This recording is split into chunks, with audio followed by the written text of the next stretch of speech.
first problem I want to take a look at deals with something similar to what we were doing the other day. It just presses it a little bit further down the road. The idea is, and this is really the next thing, or what really comes into play, is you're not necessarily always concerned about minimizing the total material used in the construction of a container.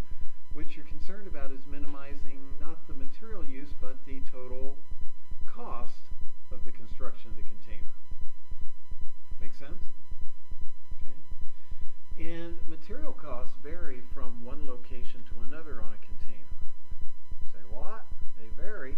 Yeah, let's take a look at an example. I'll just make something up here. Let's say we have a box that we're going to build.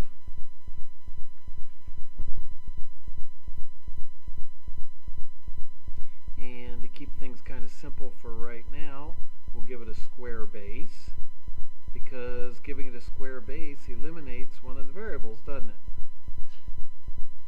Okay, so we got this box we need to build. The volume of the box needs to be 1,250 cubic inches. Okay, the base of the box, let's keep it simple for the moment, needs to be square. The material costs.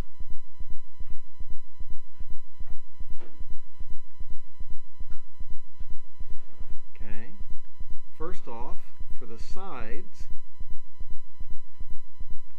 let's say it's 1.2 cents per square foot, and the top and bottom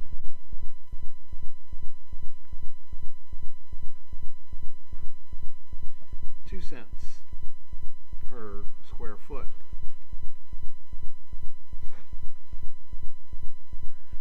Everybody good? Why would the top and bottom cost more to make than the sides?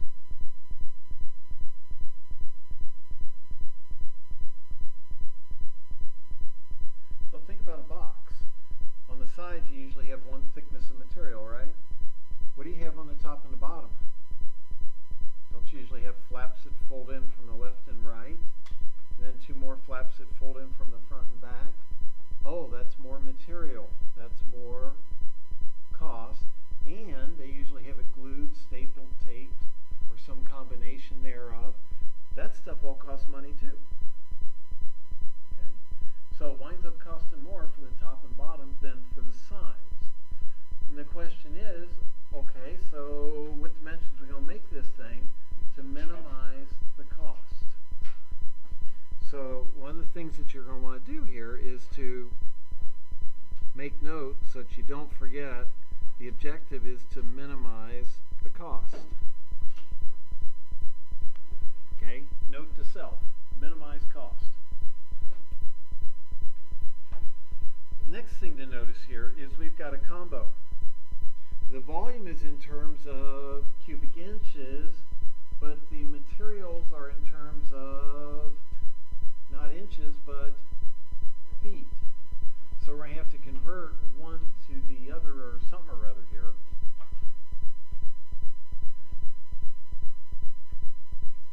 Huh, interesting. How about we take the volume, just because there's only one number to switch around then, instead of two for the material costs, and let's convert this into not square feet, but cubic feet. How many cubic feet of volume does this particular container need to have? Well, let's see here. Gosh, Chuck, I forget how many cubic inches there are in a cubic foot. That's fine. I don't remember either. You don't need to. Okay, if we're going to convert cubic inches to cubic feet, what we can do is quick like draw a little box, and if it's 12 inches on the side,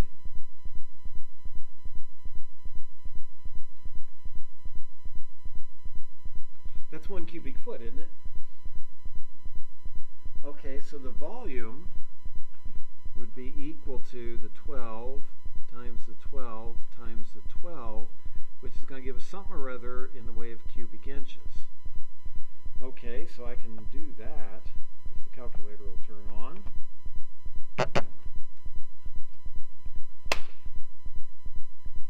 There it goes. Just have to talk nicely to it. And it works out to be 1,728 cubic inches, or the same thing as 1 cubic foot. Oh, rats. The volume that we need to have is 1,250. Is that more or less than 1 cubic foot? It's less, isn't it? Well, what's the relevance of that? It gives us some idea of about how big the box is going to be. Is this box going to be something you could stick a refrigerator in? No. So if we come up with something that's 2 foot by 4 foot by 7 foot, we know it's wrong. This is going to be less than 1 cubic foot. It's going to be a little box. Okay? Closer to the size that maybe like a football would come in. And it's important to have some ideas like this in mind on these problems when you start, so that you can look at your answer and kind of eyeball it and say, well, yeah, that sounds like it's in line. Okay? Not in this class, but in another class, was grading some tests yesterday. And I asked them to figure out what the monthly payments would be if they had a $12,000 student loan and they were going to pay it back over 8 years. $12,000 student loan, going to pay it back over 8 years. They figured out that they were going to be paying $4,000 a month. Does that sound about right? I'm glad you're saying no, because they only owe how much? $12,000. And how much are they going to be sending in a month? $4,000. They're going to be, according to what they said, they're going to pay about $50,000 a year for 8 years. So they're going to borrow $12,000 and pay back almost $400,000. Does that kind of bother you? Would me. Okay? So what I want you to be aware of is that as we work on these problems and you get answers, you need to have in mind what is a reasonable range of solutions. So that if you get something like, well, I guess I'm going to pay $5,000 a month or $4,000 a month, you look at that and say, that isn't even right. That can't be right. And go back after things. Okay, so two main things once you get out of this class. One, how to think about and approach problem solving. Okay? So there's one thing I want you to walk away with from this class. The second thing I want you to walk away with from this class is, when you get an answer, how can you tell if it even seems reasonable or not? Because when you're working out in the real world, wherever you may be working, P&G, GE, Kroger's, you know, you name it, is there a back of the book to look at to check your answer? No. Is there an online site to go to that you plug your answer in and it comes back with a red X or a green check mark? No. If they had that, they wouldn't need you. Oh, that's right. Okay? So you have got to be moved to a position, skill-wise, where you can work on problems where the answer is not known, and when you get an answer, decide, does that answer even look reasonable?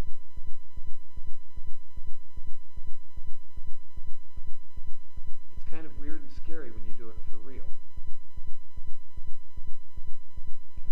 Kind of interesting because you know this is it, and they're going to be making decisions in this company based on this, and there's real money on the line with this. Real money is in hundreds of thousands or millions of dollars, and if I mess up, then they'll be back to talk to me. Not a whole lot, just back to say something like, don't let the door hit you on the way out. Okay, so here we have that 1 cubic foot is the same thing as 1,728 cubic inches. The volume that we require for our problem is 1,250 cubic inches. So what we need to do is we need to convert this to a measure in terms of feet, not in terms of inches. inches because our other two measurements are given to us in feet. Does that make sense to everybody? Okay. If you don't have everything in the same units, you got a problem. Okay, so the first thing we're going to do, convert cubic inches to cubic feet. Now that we have that, we're going to convert this 1,250 cubic inches to cubic feet. And we know that the 1,250 is going to be more or less than 1 cubic foot. It's going to be less. Pretty close to, but not quite 1 cubic foot. It's like 0.7, something around there. I'm just kind of guessing. We're going to set up a ratio. And there are several ways you can set it up, but I'm going to put down that 1,728 cubic inches is to 1 cubic foot as 1,250 cubic inches is to some unknown number of cubic feet. Does that look familiar from way back in ancient times, like 7th grade? Whoa. Didn't know I was going to have to bring stuff from that far away. Okay, so this is going to wind up when you cross multiply, giving you 1,728x equals 1,250. This then gives you, solving for x, the 1,250 divided by the 1,728 is 0.723. And what are the units on this going to be?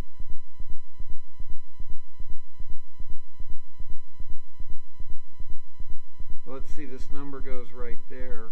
What are the units on that number? Isn't it cubic feet? So mind your units. Okay. Folks ask, well, gosh, Chuck, how do I know how many decimal places to use? When you get out in the real world, are you going to be able to call me up? Hey, Chuck, I'm working on this problem. How many decimal places should I use? Okay. You can try calling, but I'll probably be in a class somewhere. How do you figure it out? Well, think about this for a minute. We're talking about a box. We want to have a reasonable amount of accuracy. How big is 1/1000 of an inch? Pretty small, Chuck. Is that close enough for a box? Yeah. Okay. It's probably even closer than what you really need. But is more accurate than what you need better or less accurate than what you need? You're better off doing more accurate, and then when you turn it over to whoever's making the boxes, they can do with the number whatever they need to at that point. Okay, do we need to run it out 8 places? No. Can you if you want to? I don't care. It just costs you time, which is money. So we got this 0.723 cubic feet. So I'm going to bring this back up here. Erase this. And this is going to be 0.723 cubic feet. Man, how much calculus have we done so far? None. Okay. All right, so we have our volume now in terms of cubic feet. And what we now need to do is to keep in mind that the real objective here is to minimize the cost of the carton.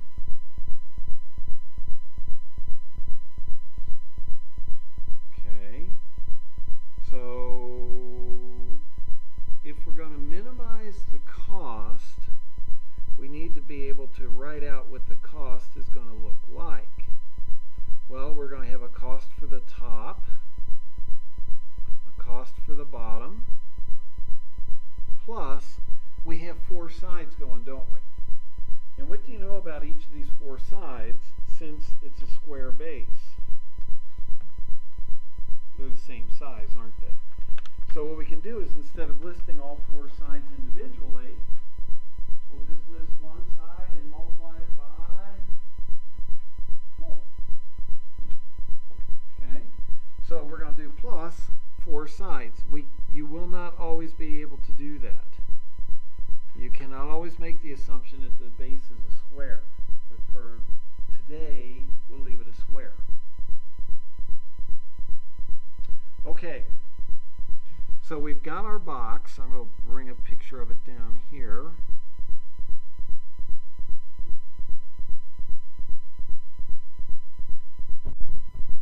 We know that the base is a square, so if this length is x, this length is x, and how tall it is we'll just call h. What is the area of the top of the box? Well, what are the dimensions of the top of the box? Do you see it's going to be x by x? Okay, so the top is going to be x times x, but the thing to be careful of here is that's area. We don't want area now, we want cost. So we're going to take the area and we're going to multiply it by, well gosh, how much does it cost for the top or the bottom? 2 cents a square foot. And notice that the x times the x is in terms of feet, so that is square feet. So this is going to give us 2 times x squared. That's the price to build the top of the box. Same thing's going to happen for the bottom of the box, isn't it? It's going to be 2 times x times x. Now, one of the things that you may want to take note of here, those costs, the 2 and the 2, are those in dollars or what are they in? Cents. So you may want to leave a note to yourself that this cost is going to be in terms of cents.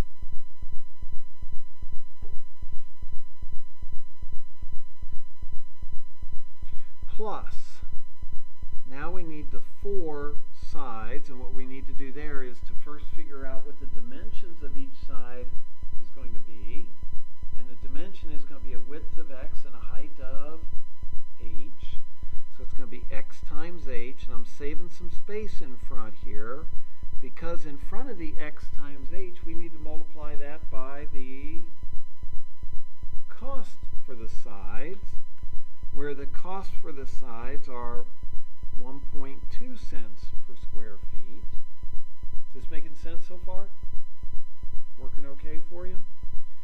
Okay, so it's going to be 1.2 times x times h. We can clean this function up a little bit. We're going to have here is going to be 2x squared. And here is going to be another 2x squared. Well, if you have 2x squared plus 2x squared, what's that give you? 4x squared? Does that make sense to everybody? So we're going to have this 4x squared, and that's the result of those two going together, plus 4.8xh. Aha! We have the same issue that we had on Wednesday. We have an equation, but it has how many variables in it? 2. We need to rewrite this so that it has 1. In January, we won't have to. Okay, so to get this down to 1 variable, what we need to do is we need to take our volume, and the volume in this case is going to be x times h, and it needs to result in a total volume of 0.723 cubic feet.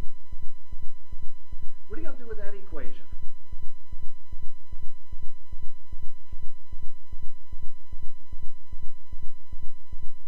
Well, how about we solve for h? We can solve for h, and h is going to be 0.723 divided by x squared. And the good news is that with this new definition of h, we can substitute that in here, and it'll give us an equation that looks like 4x squared plus 4.8 times x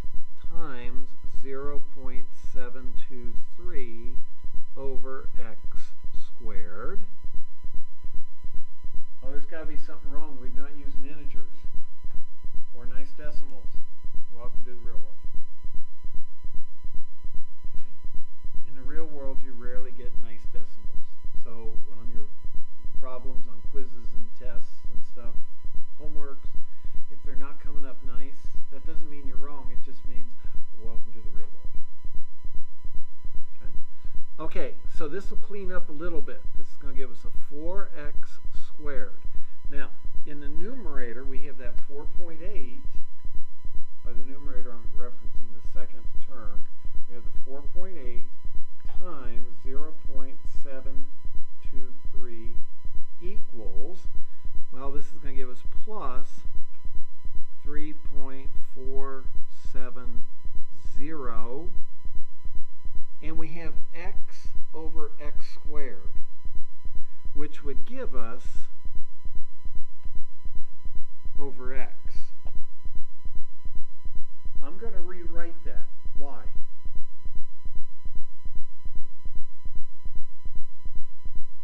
I'm going to rewrite that as 4x squared plus 3.470 x to the negative 1. This is our cost in terms of x. Why did I rewrite that as x to the negative 1? What's the next step? We have a cost function, and we want to take that cost function and minimize it, right? We want to optimize it.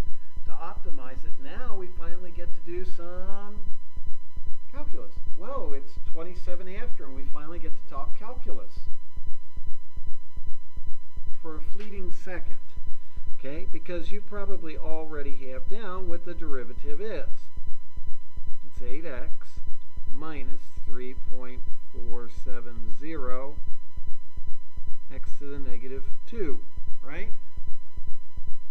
There was your calculus. But without that one little step, everything else breaks down. It's kind of like you can have a really nice car sitting out in the parking lot, but if you're missing one little thing, gasoline, what good's that car? Well, you can lean up against it and look really good there, standing by your car, okay? But that's about it. Okay, so the next step then. Okay, here we're going to compute the derivative. Hey, wait a minute. At this point, we're back into the routine that we're used to doing. Compute the derivative. Solve where the derivative equals 0. Does this routine look familiar to you? Yeah, we've been here and done this a bunch of times. Okay, so what I'm going to do now is I'm going to have this 8x minus 3.470 over x squared equals 0. We're back to algebra. Okay, and we have 8x equals 3.470 over x squared. Go multiply both sides by the x squared, right, and divide by the 8, and that gives us x cubed. It's 3.470 over 8. Now there's a whole lot to do here. First thing I'm going to do, let's avoid dropping the calculator, take the 3.470 divided by 8 equals, that gives you 0.43375. Now remember, this is in inches. These measurements are in terms of what? Feet, right? So we aren't talking something like half an inch. We're not talking a little tiny box. We're talking something a little bigger. Okay? Then I'm going to take this number, the 0.4337, and I need the cube root of it. Well, how do you do the cube root? Well, just a quick reminder, it's going to be the 0.43375 raised to the 1 divided by 3, or if you want to do math 9 and look up cube root in there, that's fine too. Personally, I think it's just quicker to take the cube root like that. But whichever way, I don't care. You're going to get x equals 0.757. 0.757 what? Feet. Okay. Does that make sense? Now, before I go any further, what I want to do is I want to verify, quick like, that this really is a minimum. So step 3 is verify it is a minimum. Because if it's not a minimum, do I even need to bother and compute what the height is? No, because if it's not a minimum, everything else is irrelevant. A quick way to compute if it's a minimum is to do the second derivative in this case. Well, how'd you decide that, Chuck? Well, I just looked at the equation and said, well, gosh, the derivative of that, I can just write that down.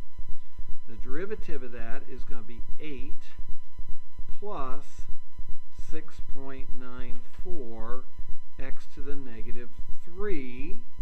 Does that make sense to everybody? Which is going to be 8 plus 6.94 over x cubed. I'm not even going to bother putting in a value for x. I know that x has to be positive. How do I know that? How do you know that? That's right. X is a length, isn't it? Well, we're going to build this box and it's going to be a negative 2 feet long. Whoa, back up the bandwagon. A negative 2 feet long? We know x is going to be positive. Forget about what value x might have. If you take a positive value and you cube it, you get a positive number back. And if we do 6.94 divided by a positive, that's going to be positive.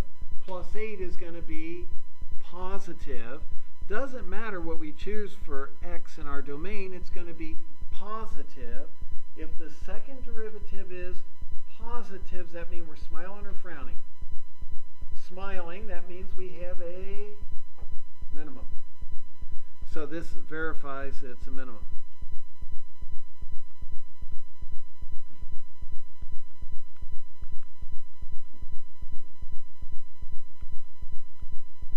Okay, so we know we're in good shape. This looks promising. It's producing a minimum. That's what we wanted. Okay, so since it's producing a minimum, I'm going to move forward with continuing to solve the problem, and the next thing is to compute h. If step 3 would have worked out to be a maximum, then what would we have done? Other than cry. Well, we need to go back, and probably the difficulty is in our cost function. We would need to go back and reconsider this function. Reconsider this substitution. Reconsider what we wound up with there, and then ultimately what we had here. There may be an algebra mistake there somewhere. Maybe a sign was the negative of what it should be. Odds are that's what happened. Fix it. Go back through and redo steps 1 and 2 down at the bottom of the screen. And then after you have that, verify once again that it is a minimum this time, and aha, you're off and running. All right, to get h, well, let's see, h. Here's h up there in the blue circle. 0.723 over x squared.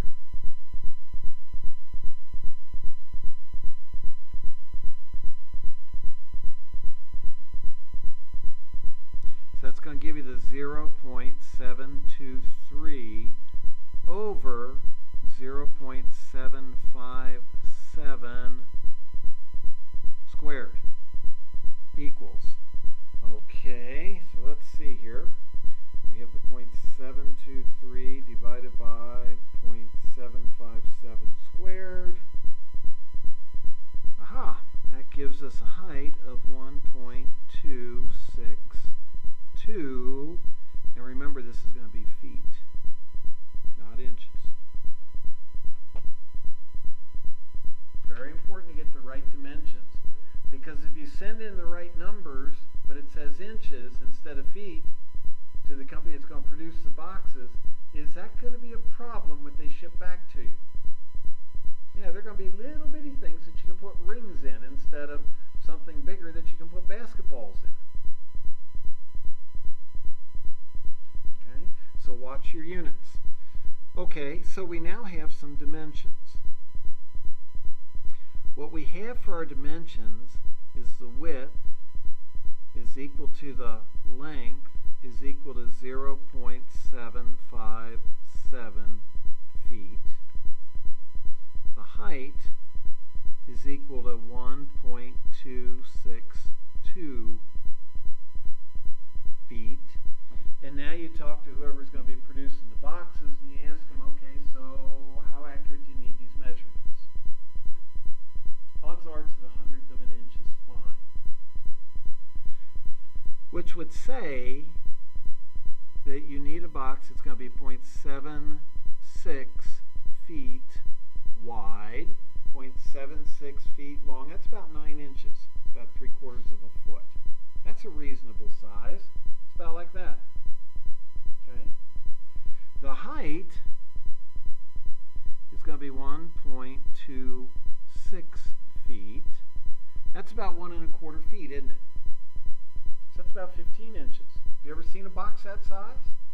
Or about that size? Yeah, that's a common size for boxes. Good deal. There we go. Any ideas of something else that you might want to compute before you take this result back to your supervisor? Chelsea's smiling.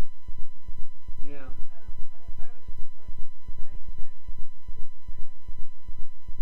Good idea. Before you go back, you want to make sure that this box is really going to hold the amount that it's supposed to, don't you? Oh, yeah. So what let's do is let's confirm the volume.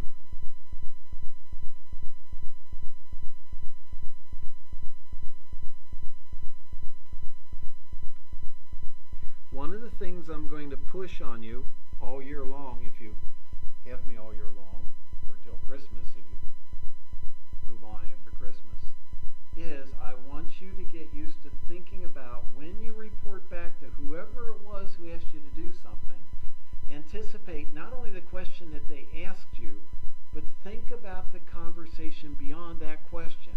Where's it going to go? And have those answers too. Okay? I spent 11 years as the head of math, physics, and computer science. And it was kind of fun when I go in and meet with deans and provosts and stuff like that. Because they'd say, hey Chuck, we need blah, blah, blah. Well, I'd do that. And I'd spend a day or two thinking about what else might they ask or whatever. And I'd have all that stuff prepared too. Typed up, printed off. Go into the meeting and they'd say, so what's da-da-da? And I'd say, there it is. This is the best estimate we can come up with on the cost for lab equipment for the physics lab. Well, do you really need blah, blah, blah? Yeah, we need that. Here's the equipment that's needed for that. Here's the lab that's done. Without this lab, we cannot keep our credentialing for the physics department. Oh, okay. Are there any further discussions on their part, or they just back away and say, okay, good, we'll order them? And they go on down the list, and you get the idea now. And with the one dean, it was funny because she asked me like 3 or 4 questions, and each time she'd ask out of my folder, I would just pull another, and there it is. And afterwards, she said, you got the answers to everything in there? And my comment was, I try to. Okay? What kind of an impression does that leave with whoever it is you answer to? Don't mess with them. They know what they're doing. And when it comes time for promotions and all this kind of stuff that you're probably hoping to get, who's going to come up in the conversation? Yeah, because da-da-da, they're on it, man. Not only do they think about what they need, but they think about what we need beyond what we need. Okay? That'll take you a long way. It will. It makes you look competent. It makes you look like you're worth keeping in the company. Actually, it doesn't make you look like it. You are worth keeping in the company. Okay? So, one of the things we do want to do, we don't want to go in with the wrong answer. There's nothing more embarrassing than that. Well, I guess there are things that are more embarrassing, but I don't even want to go there. So, we need the volume. The volume has to be 0.76 0.723 cubic feet. Okay, there's what we want to come up with for a volume. Our volume is going to be the 0.76 times 0.76 times 1.26 equals 0.76 squared times 1.26 equals 0.7278, and this is cubic feet. Let's see, 0.7278 cubic feet, and we needed,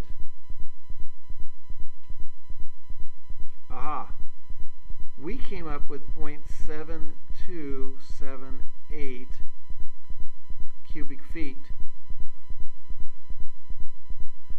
Is the box that we're designing bigger or smaller or exactly equal to the volume that's required?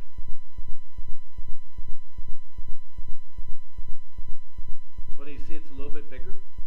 Is it a whole lot bigger? No, it's about 4 thousandths. Compare the thousandths place. It's about 4 thousandths of a cubic foot bigger than what it needs to be. Is that really a problem? How big is 4 thousandths of a cubic foot? Well, yeah, that's like something really tiny. This is something good to have written down somewhere so that when they say, well, thanks, Chelsea, will this box really take care of it? Well, it's a little bit bigger. It's about 4 thousandths of a cubic foot bigger than what we really need, but I wasn't really worried about 4 thousandths of a cubic foot. Are you? If you're not worried about it, we're good. Translation, I have no clue, but I'm going to trust you. What else are they going to ask you?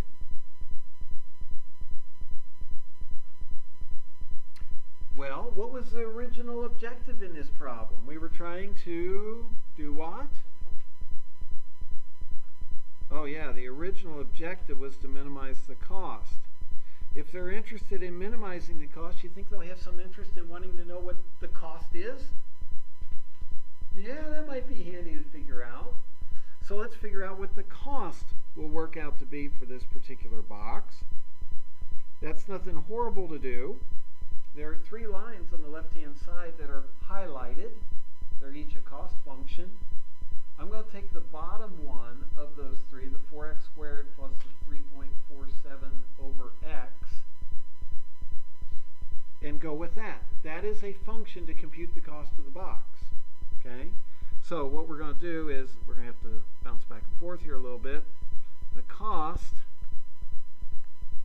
is going to be 4x squared plus something or other over x, 3.470. Okay, so there's the cost function. What value do I plug in for x? Uh-oh.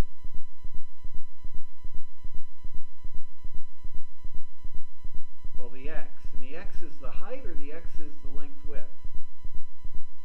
Oh, gosh, Chuck, I forgot. That's fine. Go back to your drawing. Oh, okay. The x is the length and the width. So what I need to do is I need to find the length width. That's this value. The 0.76 goes in there. So the cost is going to be 4 times 0.76 squared plus 3.470 over 0.76. So our cost is going to be, let's see, we're going to have 4 times 0.76 squared plus 3.47 divided by 0.76 equals, okay, that's 6.876189. There, the cost is 6.7 or 6.876189. What units is that cost in? in case at this point you've forgotten, look at there. Fortunately, earlier in the problem, we wrote down what the units were on the cost. So that just in case we forgot, we're good to go. Now, when you report the cost to them, are you really going to tell them that? I hope not. You might want to say something like 6.9 cents.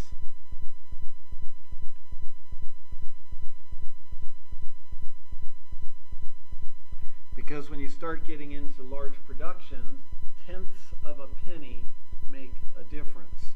We've talked about that with the Campbell soup. Okay, so 6.9 cents per box would be fine. And is that going to be more or less than the actual cost? It's a little bit more. So when they actually do the run, and they make 10,000 of these or 100,000 of these, and they come up and the cost is actually $400 less than what you suggested, are they going to be mad at you that it didn't cost as much as was projected? They're going to come back, Chelsea, what on earth are you doing? It actually came in under cost. They going to be mad about that? No, what they would be mad about is, Chelsea, what are you doing? It came in an extra $800 beyond what you suggested. They're not going to be happy about that. But if they come in $400 low, you say, well, yeah, we nailed it, didn't we? Does that help your reputation in the company? Yes, it does.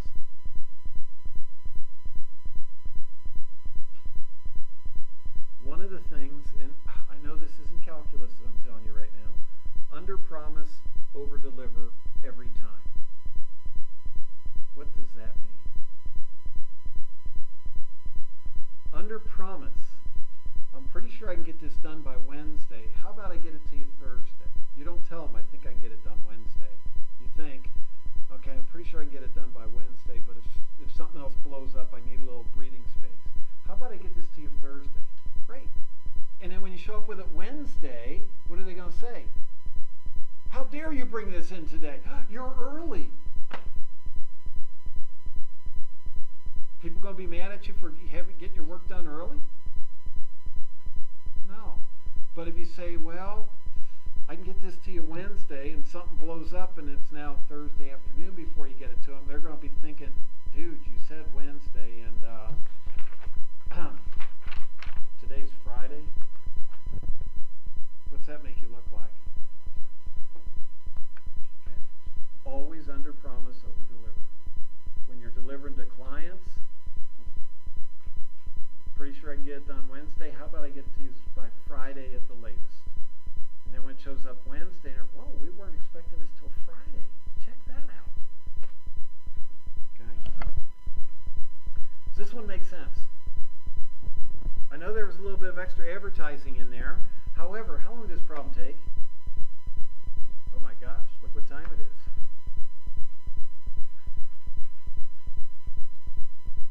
Now, really, when you get good at this stuff, how long should a problem like this take?